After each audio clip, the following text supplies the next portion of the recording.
Hello everyone, আসসালামু আলাইকুম। সবাই কেমন আছেন? আশা করছি সবাই অনেক বেশি ভালো আছেন। চলে আসলাম একটা ঈদ শপিং ভিডিও নিয়ে।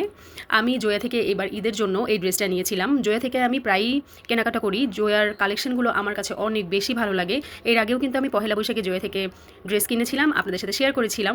এবার আমি কোরবানি ঈদ উপলক্ষে এই ড্রেসটা আমার জন্য সিলেক্ট করেছিলাম, কারণ এটা ব্ল্যাক কালার আর পার্পল কালারের একটা কম্বিনেশন ছিল। দেখে আমার কাছে অনেক বেশি ভালো লেগেছিল, যার কারণে এটা পারচেস করা। যেহেতু কোরবানি ঈদে অনেক বেশি কাজ থাকে, মাংস ধরতে হয়, রান্না করতে হয়, সব কিছু মিলিয়ে ডার্ক কালার ড্রেসটাই এবার প্রেফার করেছি। ব্ল্যাক আমার অলওয়েজই খুব বেশি পছন্দ, আর এটা যেহেতু পার্পল কম্বিনেশনের ছিল আমার দেখেই অনেক বেশি ভালো লেগেছিল। আর ড্রেসের ম্যাটেরিয়ালটা ছিল একদম কটনের মধ্যে সেলফ কাজ করা।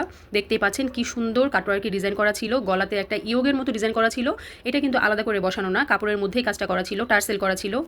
এই ম্যাটেরিয়ালটা ছিল একদমই কটনের উপর। সালোয়ারটাও দেখতে পাচ্ছেন কি সুন্দর সেলফ কাজ করা, পুরো কাপড়টার মধ্যেই কিন্তু সেলফ কাজ করা ছিল। পুরোটা ওড়না জোরে কিন্তু সাইড দিয়ে একদম কাটওয়ার্কের ডিজাইন ছিল, প্লাস মাঝখানেও ছিটা ছিটা কাজ ছিল আর টার্সেল করা ছিল। ড্রেসের সাইড দিয়েও দেখতে পাচ্ছেন কত সুন্দর কাটওয়ার্কের ডিজাইন করা ছিল। এটা কিন্তু একটু গোল টাইপের ড্রেস ছিল, এটার সাইডে কোনো ফাড়া ছিল না।